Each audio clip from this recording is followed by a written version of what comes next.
so this presentation is on freelancing. Leah and I are both freelancers, and I think we should start by giving a little introduction about our background in freelancing.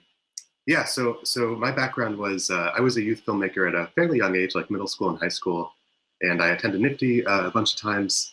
I ended up going to USC Film School, and then from there, I began to do freelancing part-time in college. So like my junior and senior year, I began doing freelance visual effects. And then I graduated, and this was like the first time I was trying to support myself fully without like family help. And, you know, so sort of struggled for a little bit to get that going, but I transitioned into doing freelance VFX full-time. And then for the past 3 years, I've been doing that and also freelance directing full-time. Yeah, so that's my sort of freelance story in a nutshell. Thanks, Ben. So hi, I'm Leah. And yeah, just like Ben, I'm also a NFFTY alumni filmmaker. Was actually very instrumental, I think, in getting me into not only the world of filmmaking, but also freelancing in many ways.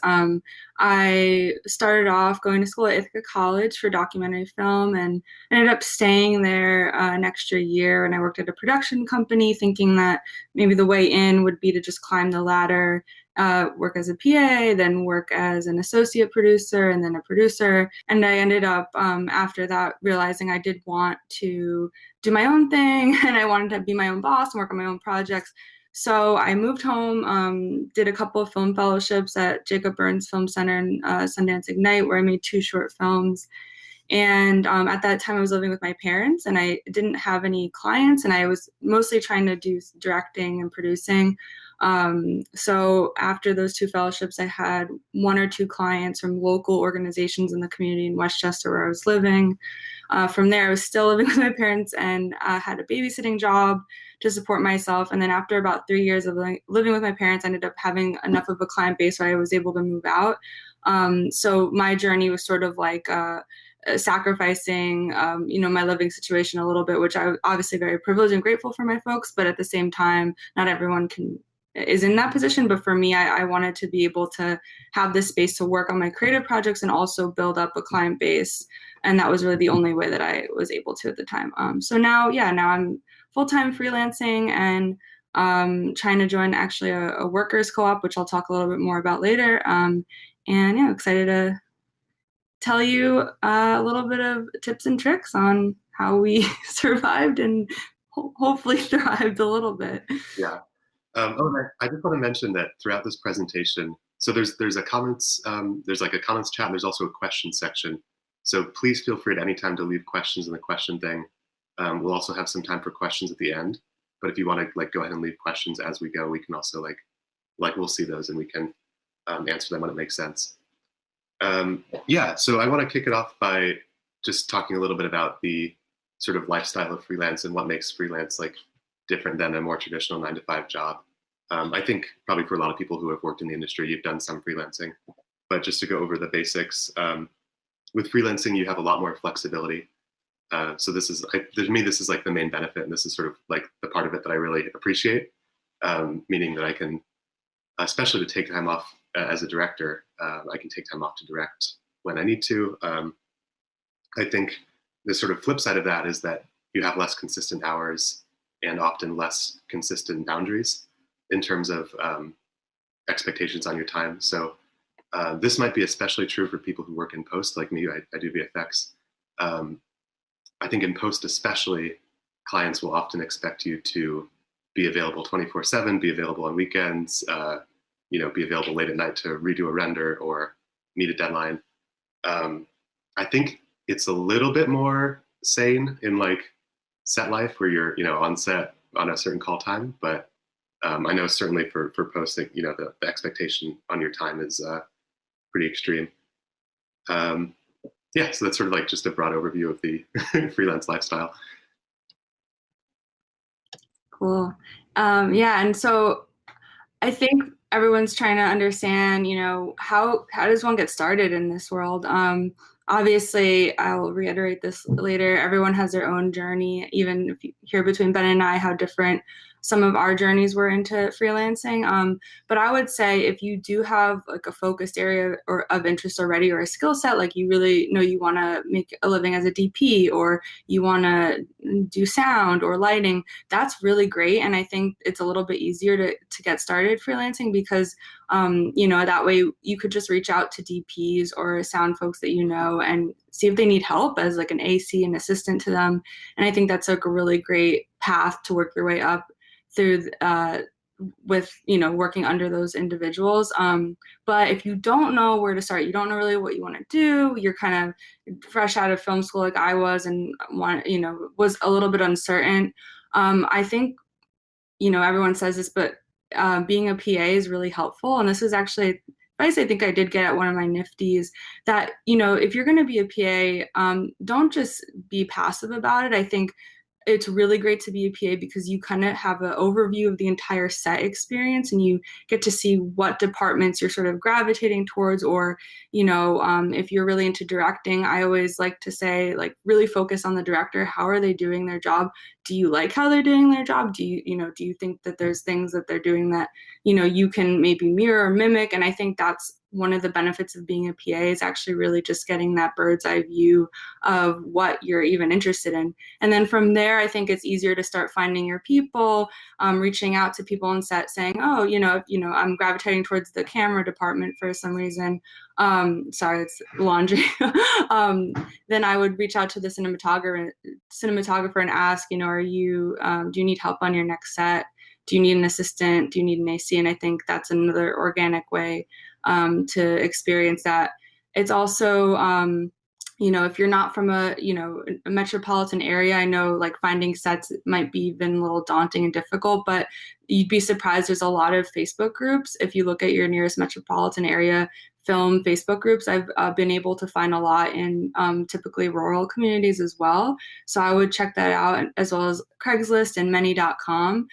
There's also obviously social media, but I think I found a lot of my first connections on Facebook groups. And a lot of them, there's in New York, there's like a Filmmakers 911 group. There's like a documentary filmmakers social media group as well. And I found that to be really helpful in terms of getting started. And then also, if you just look into your community and there's organizations that might need videos, that's also a really great way to start. Just reaching out and maybe cold calling. Hey, do you need any videos or social media content for your organization? Yeah, we were speaking. Leah and I were speaking a little bit earlier about when we were planning this, about how like nice it is to actually cold call people or like cold email people. I think if you do that in like a not too pushy of a way, but I think that most people are actually very flattered and very receptive to those kinds of emails, even if you're not asking them for a job, but if you're just asking them to like, get some advice or talk a little bit. I also want to mention, I actually mistyped in the notes, but it's mandy.com is a website I would really recommend. It's called mandy.com, also called Film and TV Pro. But when I was starting out, I got quite a few freelance jobs from that website. And I did even find that it was worth like paying for their monthly premium subscription, which would basically like, it's kind of a scam, but it would put your resume at the top of the list. And when I was starting out, I got probably 2/3 of my like new clients from that website. So I want to dive into talking a little bit about negotiation. I know that negotiating is like something that can be very stressful as a freelancer. It can be kind of difficult, but I think I have some good advice on negotiation. So here's my sort of top things. One thing I think is always really important to consider when you're approaching a new job or a new potential job is, what are you getting out of it that's not necessarily money? So hopefully you're getting paid something. But I think it's also really great to consider, is this a like creatively fulfilling experience? Is this a client that I like working with? Is this somebody that I want to build a professional relationship with? And speaking for myself, my tendency is to say yes to everything, or to want to say yes to everything. I think, you want to make people happy. And like, as a freelancer, you're always scared that you won't get the next job. So this is something that I try to remind myself when I'm approaching potential new jobs, is to really like check in about what am I actually thinking I'm going to get out of this experience, including money, but not necessarily money. So that's one point. I think my biggest piece of advice for negotiating is to, in the negotiation, set the boundaries of the work very, very clearly up front. I think a best practice for this would be to actually make some sort of an in-writing contract. It doesn't have to be like a contract that you necessarily need to get lawyers involved in. It could be as simple as like a deal memo, which just like lists the terms of the agreement for your work. But I think something in writing is really going to protect you. And then some things that you'd want to include in that. If you're working in post, you'd want to include how many rounds of revision you're expected to do on the project, when you're being paid, what the pay schedule is. Typically, net 30, meaning 30 days after the work is completed, is standard, but it might be different depending on your client.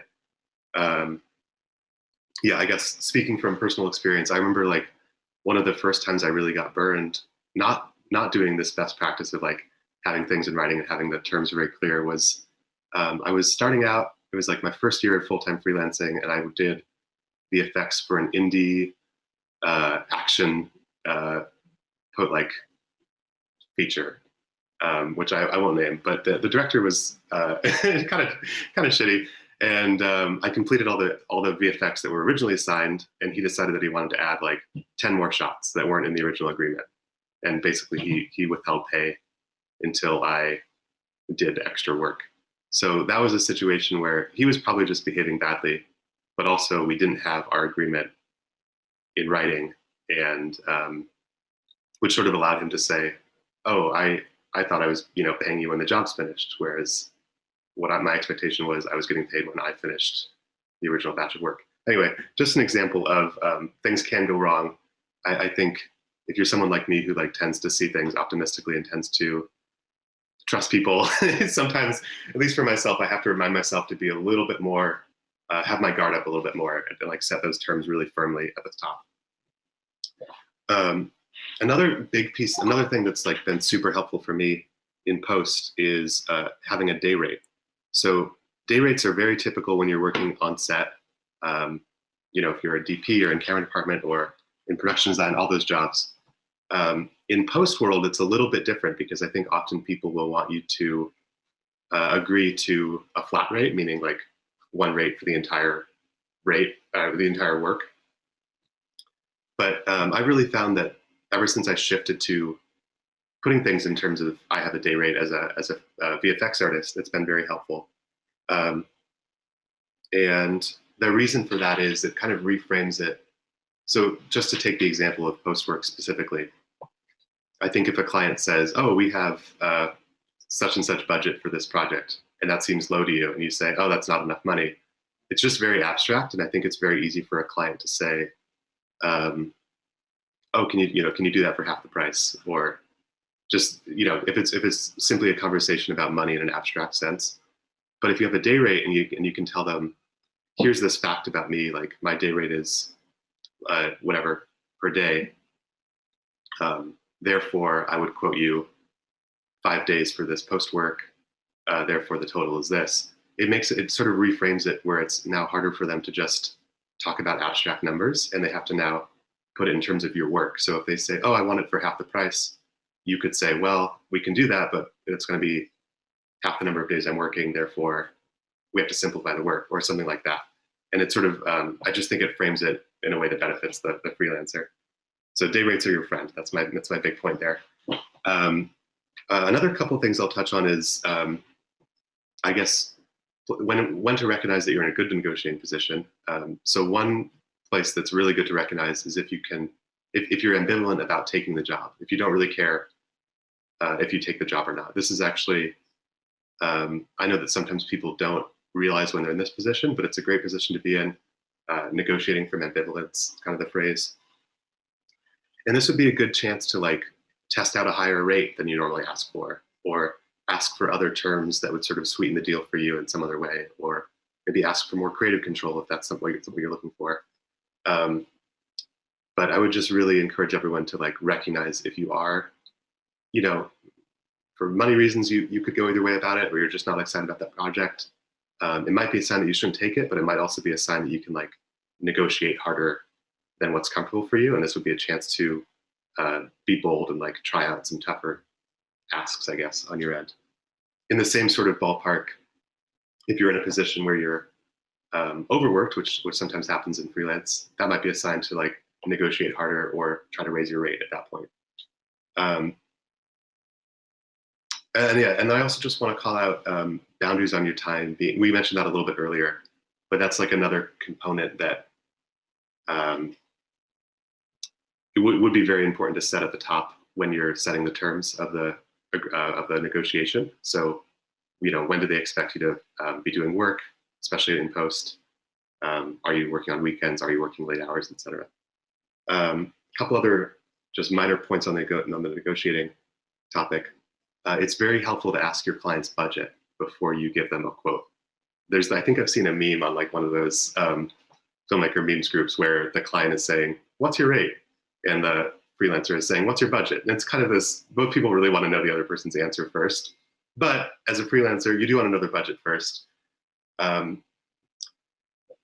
the budget means will make more and more sense as you have more experience, and like, especially if you kind of know roughly what the budgets on all these different jobs you've worked on are. But it's a great way to gauge what they're actually expecting to pay and what would be a realistic quote.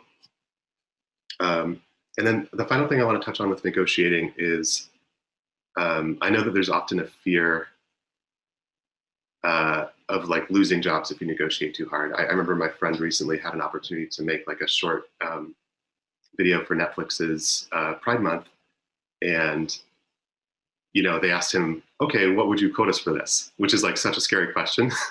So he got a lot of advice from like me and from other friends, and he ended up quoting something. You know, I think he ended up quoting something pretty reasonable. But he was very afraid to quote that. So I think that's totally understandable, and I think especially like, obviously it really depends on what position you're in. If you are not getting a lot of work, I think it's harder to negotiate. But I would say that things like saying you have a day rate, putting it in terms of day rate, and sort of being clear about what your norms are, including professional norms, I don't think that really hurts negotiations. I think it just frames it in a way that you can say, okay, you have your budget, I have my day rate. Now we're both on the same team trying to like figure out how to make this happen within these boundaries. I don't think the boundaries themselves tend to lose people jobs. I think,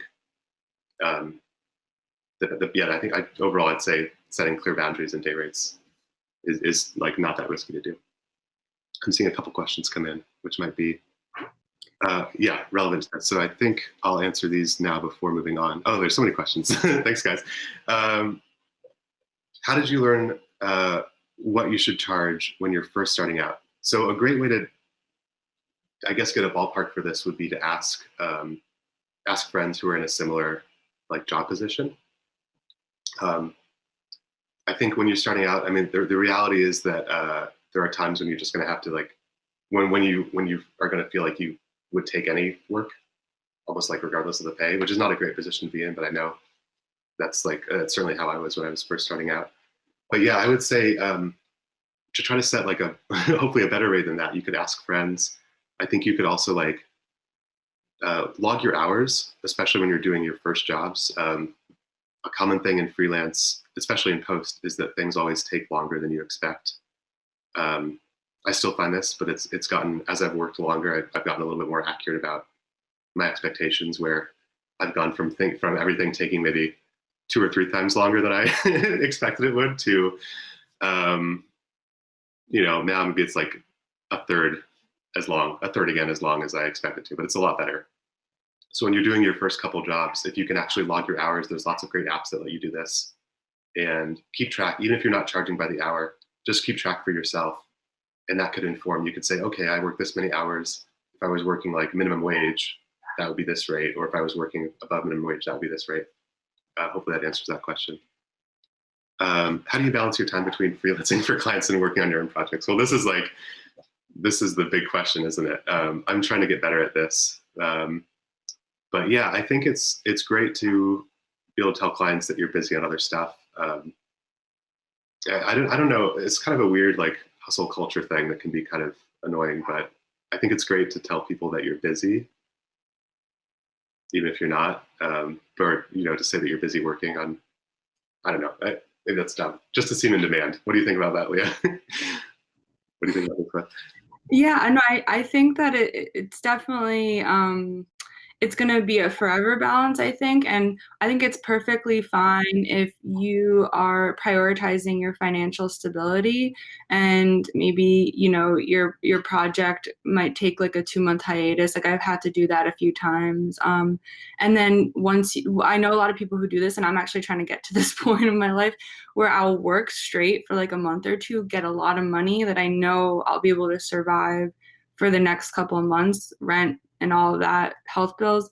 And then I'll maybe take time off. And that's what Ben was talking about, is the luxury of freelancing, is that you can actually make your own schedule. And so then that month, maybe I'll be in production on a film that I'm working on that's like a creative personal project. So I think that is a way to look at it. I also I think I overstretched myself in the beginning because, when you're starting out, give yourself grace. Don't be hard on yourself. Like we're all trying to figure this out still. I think until the day we die, we're going to be figuring this out. So just definitely be kind to yourself and like don't think you're doing the wrong thing or you're making the wrong move, because every move you make will get you closer to what you want to be doing. But the balance is a possibility. You definitely can balance your life with your client life, and it might just mean what I mentioned, taking a few months here and there, or maybe taking on projects that you can do in the flexibility of your own time. Like I know editing can be more flexible than being called on set. So like I've had a period of time where I've just taken editing jobs so that I know I can kind of like, sometimes I like to edit from like 9 p.m. to 1 a.m. They don't care as long as it gets done. So then during the day, I'll work on a film and shoot during the day. So there's definitely ways to kind of make your life fit for you. And I think that's why I do like freelancing, is like as stressful as it can be. Sometimes you can really cater it to your lifestyle and what you need right now. I hope that answered that question. Do you have any stories, Ben, about have you ever scared any clients away by setting your boundaries or arguing your price? Not as often as you'd think. I mean, I've had a couple of things that just like didn't work out because their rate that they were offering was like not even on the same scale as my current rate. But that's fine. But I really do think that if you sort of express your rate and your boundaries as like a given, and try to make it not part of the negotiation, try to make it like non-negotiable. This is another piece of advice. I think if someone asks you to work for lower than your rate, sometimes you're going to have to, like that's reality. But as much as you can, make your rate seem like something that's like set in stone and sort of doesn't change. And then you can negotiate about other things. You can negotiate about how many days you're working or how much work you're doing. This might be more relevant for post. But anyway, I found that sort of, I'm basically trying to create the illusion that my day rate is like not even in my control. It's like, oh, that's just what it is. I can't touch it. Like, so I found that actually is very helpful for negotiating, because then you and the client are like working towards finding a solution within those boundaries rather than like negotiating about the boundaries themselves. I have lost a few jobs, but not as many as I think people would fear. And then to the question of a day rate versus hourly rate, I've actually tried both. And for me as a VFX artist, I found the day rate was a lot nicer because, whenever you're doing freelance, there's a lot of overhead. Even for set work, you have to like talk to the client, you have to negotiate, you have to maybe copy a bunch of files to your computer or whatever. So my sort of minimum for myself is a half day rate. And I think that just accounts for like even the smallest amount of work, even if it's only like an hour of actual work, still takes some time to get set up. So that's why I personally prefer day rates to hourly, but people do both for sure. And I think if you were I think there might be some things that hourly makes more sense. Yeah. And the other thing I wanted to add about talking to clients about prices and maybe a bit on negotiating too. Obviously, like the more clients and projects you have, the more of a basis you have to refer to if it's a good deal or not. Like the first job I took was with an unnamed organization in my community that, was a nonprofit and really did not have a lot of money. And I really cared about them and was living at home, so I didn't really have to worry about rent at the time. And I took it, and, it was $2,000 for an all-encompassing 3 to 5 minute film that required like 5 days of shooting and, hiring a crew and then the edit. And that, is pretty low for that type of project. But I didn't have a reference point. So I took it, and I don't regret it, because then the next project that I took was a little bit higher, because I kind of realized, like what Ben was saying about like really working out your budget and your day rate, like pull it up, say, okay, this is how much it's going to cost for me to hire a sound person. This is how much it's going to cost for me to direct for the day, or have a producer if you need that. And that really will help you come back to the client and be like, this is actually what I need.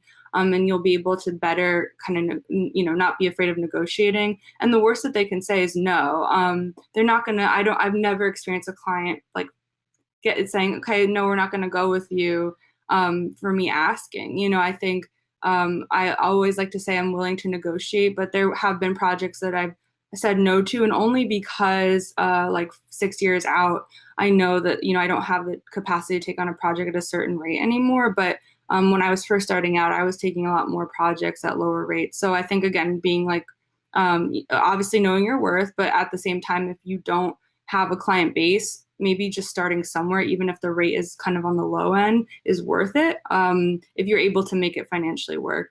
And then I would say, like, look at the local rates in the area. Like, honestly, even a Google search can tell you that, or like any of your filmmaker friends who are a little bit older.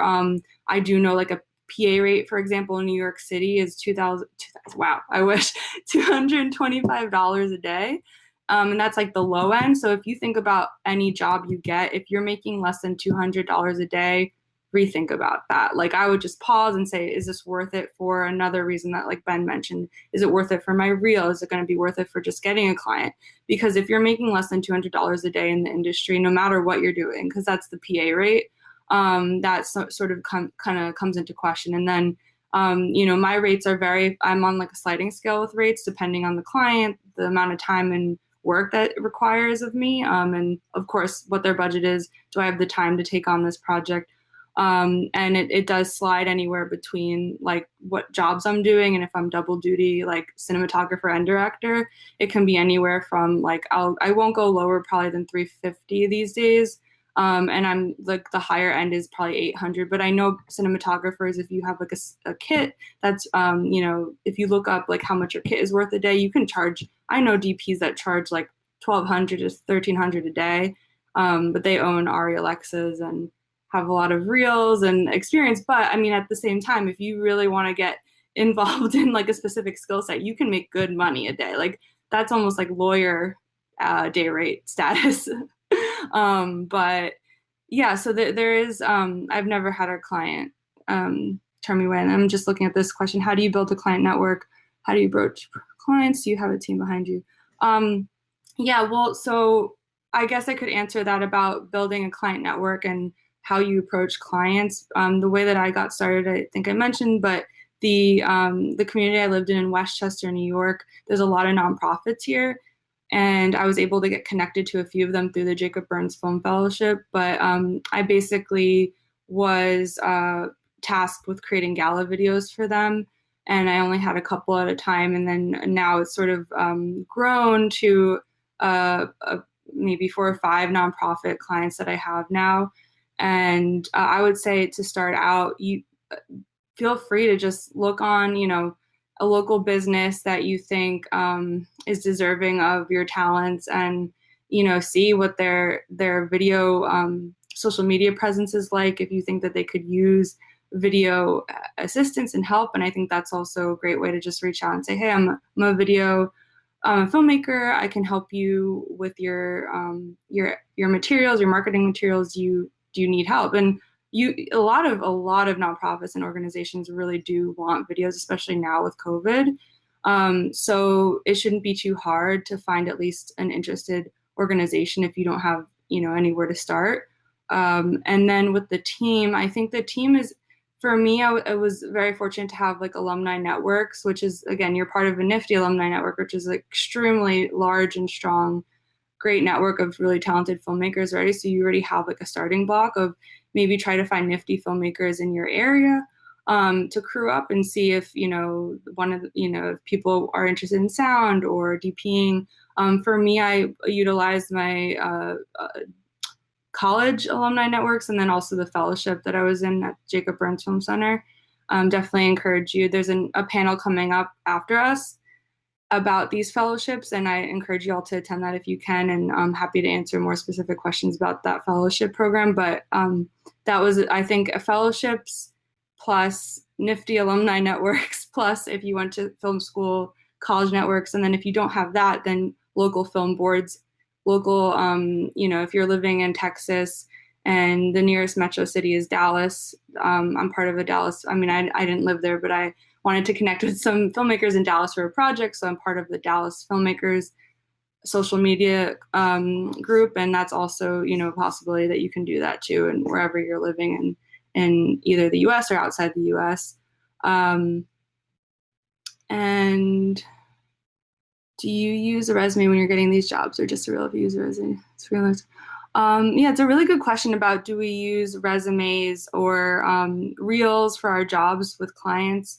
I think Ben and I can probably talk to our different experiences because Ben mostly does visual effects and I mostly do like gala videos, all encompassing, kind of like I have to hire a lot of people usually for my projects. So I usually, I send out a short film that I've done that I pretty much just have like one film that I'm like, it will show me, hey, I did this film.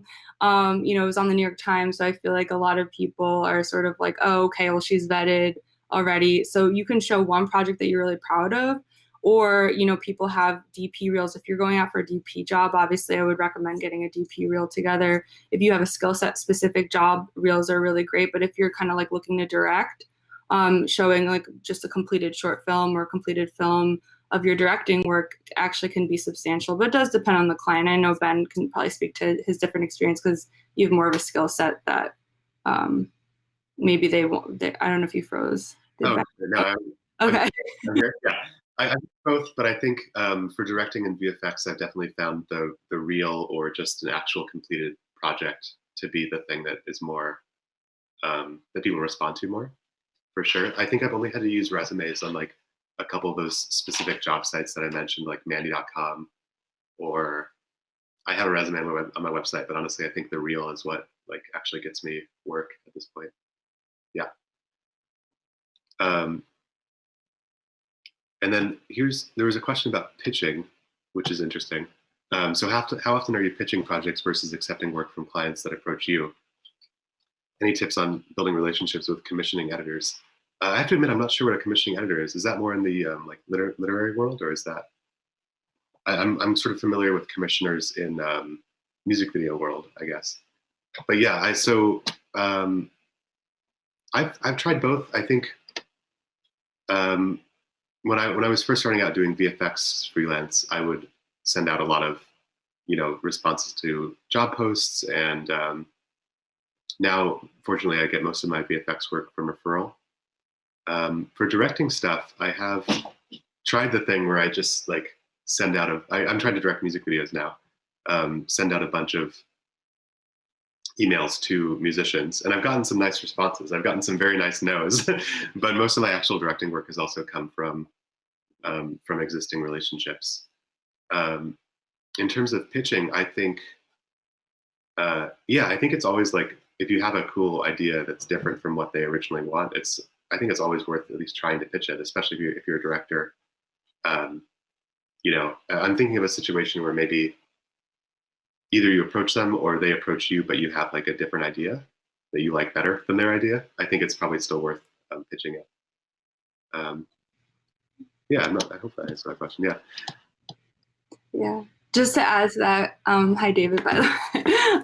I think that when it comes to pitching too, and I'm assuming you mean it could be creative or just freelance. And sometimes they do overlap, and obviously the goal in life, right, is to have your creative work and your freelance work overlap so you get paid to do what you love. But it's no shame in separating the two sometimes. But I would say if you do have like a creative project that you want to pitch, And you could also get paid for it if you're pitching it to like a Condé Nast or like a OpDoc, or I'm just referencing documentary places because that's my background. But definitely there's no harm in doing that. I think, again, the worst thing that can happen is it's a no, but please, like, you don't need to like reach a certain level in order to pitch a project that you think is a really strong idea. Of course, it's easier once you get older and you go through more experiences for people to like take a consideration of your project a little more seriously, but that doesn't mean that you can't pitch anything at any point. You don't have to go through any hoops. If you have a great project idea, I think it's worth pitching to folks. And again, now people are really hungry for media. We're kind of in a media shortage right now because of COVID. So if you do have a great project idea, I would just go straight to the platforms. They usually have their contact information pretty readily available. And then when it comes to like clients approaching you for specific work that might not be necessarily your creative work, I've been in the position where word of mouth is really great, and I've kind of like become like the resident Jewish New York City metro area filmmaker. So I've been tasked with doing a lot of like Jewish specific projects or orgs, like the National Yiddish Theater and National Endowment for the Arts. I filmed like a Yiddish singer, and it's because of my work sample was about a Holocaust survivor, and my 2 films that I made were about Jewish women who were Holocaust survivors. So I think like you can find like word of mouth actually is really strong once you become embedded with like client projects, which is really nice. So sometimes you don't even have to like look for work. But I'll talk a little bit about later of like finding a community where like a co-op, for example, where the pitching and the constantly looking for work can become a lot easier if you're banded together in a group of people. Yeah, I'm gonna maybe jump back to a couple of our pre-prepared things and then maybe jump back to questions. Yeah, so one thing I wanted to touch on was like building networks. I think this has also come up in the questions. But yeah, as we mentioned, like referrals are great. I would really recommend having like a group of peers who are in the exact same job category as you, who you can recommend when you're not able to take work. So for example, I think I have a lot of directors who I know. I also have a lot of like VFX artists that I recommend when I'm not able to take VFX jobs, and they tend to do the same for me. And I think that's like a really nice way to work, just to be, even though it is competitive. If you can make your competitors your friends and like recommend each other and be sort of friendly, I think that's like truly very, very helpful. And then I guess one other thing, just to touch on, like the film industry is very much like based on recommendations. But I think we know from some studies, especially like studies in the tech world, that like recommendations tend to favor like white dudes, basically. Like that's who tends to get recommended the most. And yeah, so I would just sort of note to like be aware of that when you're recommending people, like who are you recommending, who are you not recommending, and like, yeah, it's sort of built into the film industry that it works on the recommendations, but I also think that that's like a place that can perpetuate bias and et cetera. So just to note that, yeah. Yeah, I guess we this sort of comes up with what we were planning to talk about anyway, and I'm just going to switch things around because we got a few questions about production companies and like building networks with friends and working together, and sort of this goes into what I was going to bring up about production companies, LLCs, and co-ops. For a really long time, I've been kind of doing everything on my own, which is really great in some ways because I can control the budget, I can control how many days and shoots and all of that stuff is under my control. But at the same time, it is a lot of work and a lot of work for just one person. And I love collaborating more than anything in the world. And I think film only really works well if you're collaborating with people. And so with that in mind, I did decide to join a production company with my friends, and this was mostly so that we can kind of band together. And our thinking was that if we have our work collectively shown in community, that maybe we'll be able to reach a wider audience and a wider number of clients. So we ended up forming an LLC which is a limited liability corporation. And this mostly is helpful for tax burden purposes. And Ben's going to talk a little bit about taxes. But essentially, if you are getting in a lot of money from clients, like let's say they write you a check for $15,000, or you're working on a film project and you get a huge grant, you don't want to write that off as your taxes because that's a lot of money to kind of take on personally. So it's best to go through an entity like an LLC or through a fiscal sponsorship as well, or like a 501c3 nonprofit. So what we decided to do was to form an LLC, which costs about, depending on the state you're in, costs about like between $500 to like $1,500, depending on the state. New York State, I think, is closer to $1,500. And we only did that because we knew we were getting a lot of money coming in, and I think that's really the only reason to form an LLC, to protect yourself with taxes. And if you get sued by any reason, if you're making a very controversial film and you don't want to get sued personally, you get sued through your LLC. The only thing about that is if you are joining with friends, just be careful that you all are aware, and you can consult with a lawyer, with a volunteer lawyer. Let me make sure I'm getting this right. The volunteer lawyers for the arts. So VLANY.org. You can get a lawyer to consult with you for free about this, but just make sure that you all know you're on the same page with, while you will be lessened with your tax burden, depending on how many people join the LLC and how it's split up, you're each going to be responsible for the taxes that are coming out of the LLC. And like, I'm not an expert on LLCs, but I do know that if, for example, one of us has a film project of a grant that we're working on that has nothing to do with the other two members, those two members are still going to be taxed on that money coming in. So that's where it can get tricky. So you just got to be really careful with just understanding that about LLCs, but also consult a lawyer, because I'm not a lawyer. And then the other thing about, you can just make a production company on your own. You don't need to, it doesn't need to be an LLC. You can, if you want to deal with like taxes and that money on your own, that's fine. It's just a layer of protection. And anyone can make a production company with each other. And there's benefits to that too, as I just mentioned. And then also I'm looking into co-ops. I'm really interested in the co-op perspective because it's essentially a system where it's like a production company, but every member has one vote. So there's no hierarchy. So there's basically no boss. It's a democratically run system, and you can have co-ops for food. So you've probably heard of like a food co-op. There's housing co-ops. But there's also film co-ops that are cropping up around. So if you're interested in that, I encourage you looking into your local film co-op, or maybe even creating one with your friends. And there's resources out there if you are interested in that. I'm interested in that just because I'd rather be in community making work, and I don't like hierarchies. And I think this is like our direct, what's the word I'm looking for? It goes directly against the capitalist structure of seeing the world, and I think that's really important right now. And also, as Ben mentioned, there's a lot of like inequities. Obviously, that goes into the film industry tenfold. So I feel like a co-op system is a really great way to deal with these inequities and create a sustainable work environment.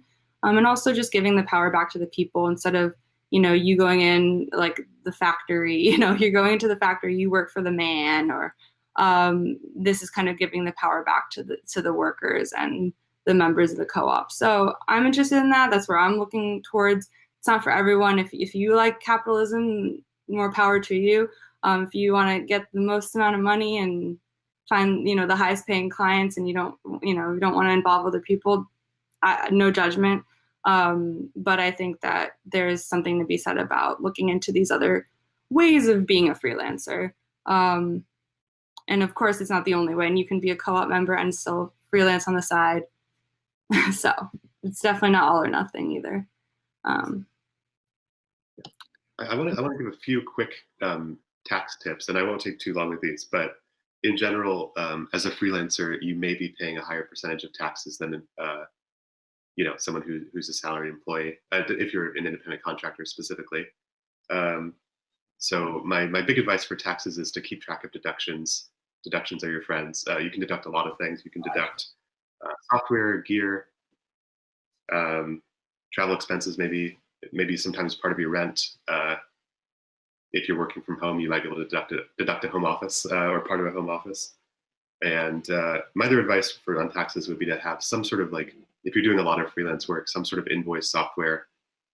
Some common ones that people use are QuickBooks, FreshBooks, ZipBooks, anything that ends in books basically is probably a invoice software. But these would be helpful for keeping track of who's paid you, maybe also keeping track of expenses and deductions. So that's my main advice for taxes, is just find deductions and try to keep track of things. Yeah. Yeah, you can pretty much deduct anything except like 50%, up to 50% of meals. So if you like go out to get lunch with your friend who's also a filmmaker and you talk shop for 5 minutes, tax deductible. Any piece of equipment you get, tax deductible. And I keep a spreadsheet too, so I can keep track of like, okay, I just paid for this lens, that's tax deductible. So it's really, really great. Like I highly recommend doing what Ben just said. You really can save a lot on your taxes that way. Mileage, if you're using your car to go to film shoots, tax deductible. What other uncommon things that people don't think about that are tax deductible? I think you mentioned most of them, but yeah, it's very helpful. Yeah, the mileage one is great. I have like a mileage app on my phone now, and whenever I'm driving for work, I just turn it on and then it adds it up, and it's fantastic. Yeah. Yeah, I've never been audited by the IRS, knock on wood. So, but you know, it's good to have receipts. If like sometimes, obviously, I don't take a photo of the speedometer every time, and that's good. You should definitely get the app that Ben has, because I used to like take a photo of the speedometer before my trip and after, and then obviously I got really lazy with that, and then guessed. So I guessed that I drove this much, but obviously, if you get audited, you want to have the exact receipts and numbers. So don't take my advice. I'm just looking through the questions here. Yeah, I'm going to make sure we answered everyone's. Did we answer McKinley's question about what has been the hardest part about freelancing? Do you ever see yourself joining a production company?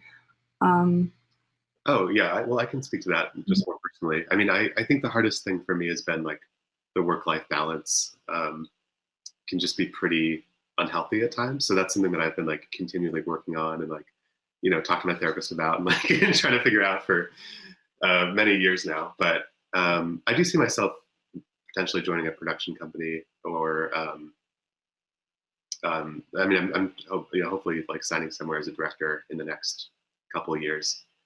Yeah, and I think figuring out the work-life balance is something that you and I, Leah, both like talked about having trouble with, right?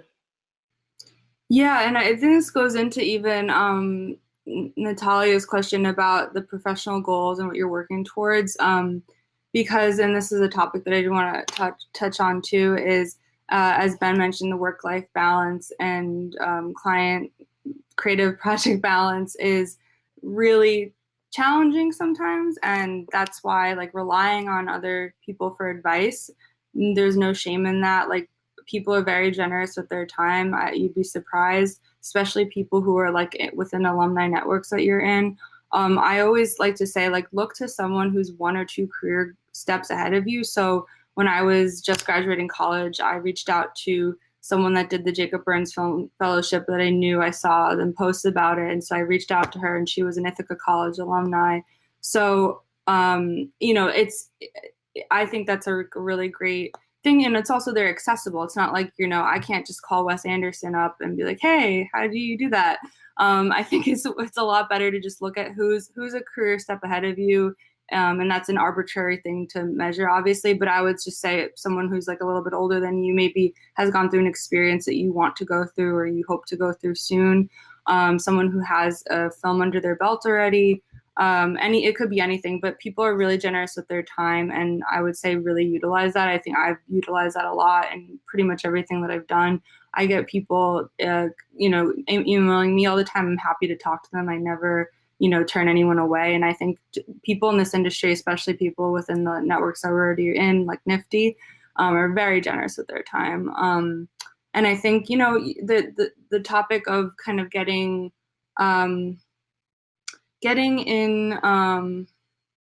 involved with like what you want to do next. So I'll speak personally, and then I'll let Ben tell you his journey and story. But I said before that I'm kind of in this niche right now of doing a lot of like Jewish related gala videos for Jewish related organizations, which I'm happy to do and I love doing it. But I will say that I am trying to sort of shift gears towards trying to do more directorial work. And then the way that I'm sort of doing that is I'm working on a feature film that I hope will serve as like an example of what I can do, and hopefully I'll use that as like a work sample and reaching out to doing more directorial work. But you know, it's a lot of it is like going with your gut on really hard decisions that can be made. Like there was an opportunity that was given to me a couple of years ago where I was asked to story produce for a Netflix series, and that would have been like the biggest role I would have ever been offered. And for filmmakers I really love and really wanted to work with, but it was full time and it was on contract for like 2 years. And I knew I couldn't work on my feature film if I had done that. And as painstakingly hard as that decision was, I decided to take the risk and say no to that because I knew I wouldn't be able to finish my feature that I've been working really hard on. And it's more because I was looking at my long-term goals. Like, as great as it would be to be a story producer on a Netflix series and probably would have opened up so many doors for me, I didn't really want to go down that road. I wanted to be the person that eventually is like approached by Netflix to direct a series, you know, and I think it's hard to see things like that. But even the director herself, she's like, you know, if I were you, I would have done the same thing. And I totally respect you. And as much as I want you to work for me, I get that. And I'm not saying that I'm going to be asked by Netflix tomorrow to direct a series, but I think it is something to be said that, like, you know, you will, if you're like, you're all talented, you're all here. If you have that creative fire inside of you, you don't have to wait for anyone to tell you to make something. You make it, and then from there, you know, opportunities will come through. And so I would just say that if you are faced with like a hard decision on what to do, what to choose, listen to your gut and also just kind of keep your long-term goals in check too. Will you be able to follow your long-term goals, even if it's at a slower pace than you wanted to, if you take this job or project? And for me, freelancing allowed me to work on my long-term goal of finishing this feature while also having the flexibility with the client work. So yes, I would rather be story producing for a Netflix series, but I also wouldn't have had the space to make this feature. So that's just a personal story. Hopefully it resonates with y'all. Yeah, and I think that's also speaking to like the opportunity cost idea, where whenever you take one job or one gig, you're sort of like preventing yourself from using that time for something else. You know what I mean? So I think, like, among the other things that you're considering when considering whether or not you're going to take a job, I would also consider, like, what does this prevent me from doing, especially if you're in that position where you're trying to switch to like a new career path or like go in a different direction. I see a question about health insurance or insurance in general. Yeah, so this is one of the main reasons that freelancers tend to like charge more than people who are working at a company, because we don't have any benefits. We have to provide all our own benefits. And I think sometimes like clients will be surprised at how high freelancer rates are. But part of the reason that they do need to be high is that, right, we're paying more. For independent contractors, we're paying more in taxes. We're paying for our own healthcare. Personally, I don't have as much experience about healthcare specifically because I'm still in my parents' plan, which is, I'm very lucky to be that young still. I have to figure that out next year. In terms of liability, at times I've gotten general liability insurance annually when I was doing more production. I do think liability is like, yeah, probably a good idea if you're doing productions. You also could buy like short-term insurance for a specific production. So you could have, I've in the past have done both. I've had insurance that covered me for like all my projects, general liability insurance for a whole year. And that seemed worth it at the time. But you can also buy insurance that just covers the period of the production if you're doing a production. And this would allow you to like rent equipment and have it being covered by insurance, rent locations. Yeah. Leah, do you have more experience with that, with production stuff and insurance? With insurance, I actually, a lot of my early client projects were through like the Jacob Burns Film Center, and they had their own insurance policy that I was able to go through. So that was a very kind of rare experience. So I haven't had to deal too much with the insurance, but I am looking at getting, like what you said, like a whole plan for kind of the next year. Since just this past year, I started my own LLC for my own production company, which is just a way to funnel in tax money basically. But yeah, that's definitely something to keep in mind, and health insurance too, which is why I am looking towards a co-op relationship, because that is one of the things that the members kind of vote in on, getting health insurance and like paid maternity and parent leave, could be paternity leave too, through the co-op. So yeah, just looking at like systems that are very sustainable and equitable is like what I'm kind of looking towards right now. And yeah, collaborating, joining production companies with friends is all another way to achieve that. Yeah, one specific thing I'll say about the insurance thing for production insurance, I think you can definitely like search for it online. I know I've used ShareGrid as you guys probably know ShareGrid. It's that site where you can like rent equipment from peers, sort of like Uber for film equipment or whatever. But they also provide a pretty decent production insurance option that you can rent through them. So that's just one thing to look at for production insurance. Thank you again, Leah and Ben, so much. This was amazing. Thank you. Thanks.